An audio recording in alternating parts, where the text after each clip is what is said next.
Hello and welcome, all of you, once again to my little portion of insanity. Tonight we are going to end up talking about LARPing. Yes, LARPing. Live action role playing for the uneducated on the situation. So I have in the past, a prior girlfriend. Geekdom is like about this much higher than mine, which should stand as impressive to be quite honest, because I am a total dork. Anyway, so she ends up saying, "Hey, like, would you end up going LARPing with me and my dad?"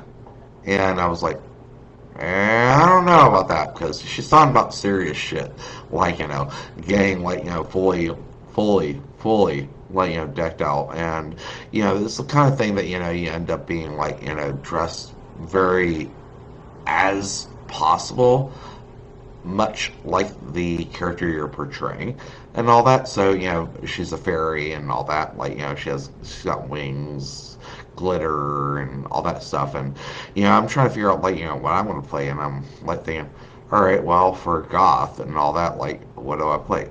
Well, looking at the possible character choices and whatnot, I was like, well, I guess I'll be a drow. So being a drow involves, like, having basically black skin, white hair, red eyes, and pointed ears.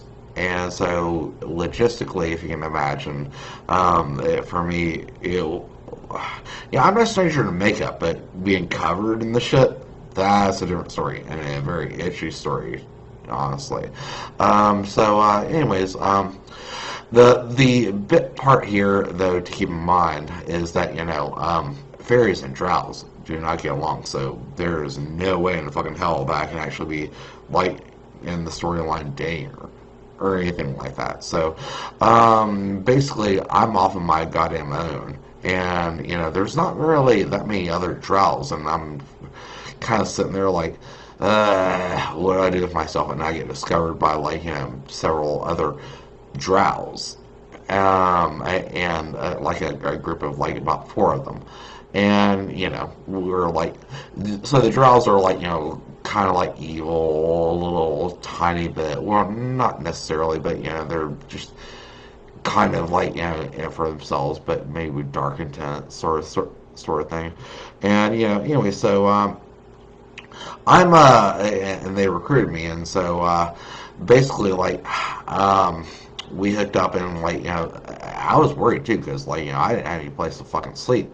Like I couldn't sleep in the cabin with my girlfriend or whatnot because like I was a drow and whatnot. They're like sworn into me, and so that was kind of weird a little bit. Like so I realized that because this was an all weekend sort of thing, like about 3 days worth of it, and like I'm like sitting there like, oh God, like where can I sleep? I don't have a bed or anything. Like what am I gonna fucking do? And the weird part of it is like trying to keep in mind that all of the different houses have a magical ward that you're not supposed to be able to enter. So this creates some context here. Like a couple, two of the people a part of that like little draw group that I ended up like getting cozy with and whatnot were like stone cold lesbians, and they were like kind of like teasing me about like being kind of girly and all that, like and saying that a true drow doesn't do this, and I was like, well, I'm from another dimension.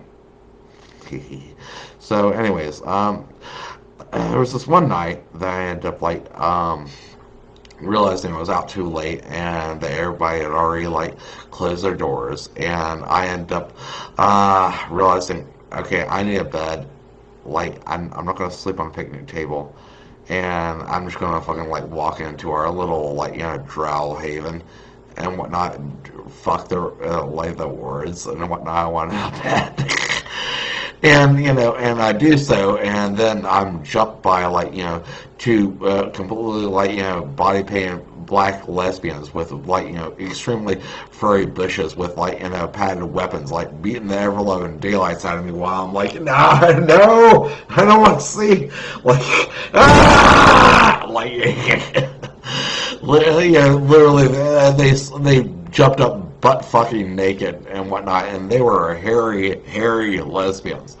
Oh my God! Like, yeah, it was just like, I'm not sure if the being beaten was like, as bad as like, getting too much of a glance at what I really, truly did not want to see. So, anyway, so that's, I guess, my story, and I hope you have a beautiful fucking night.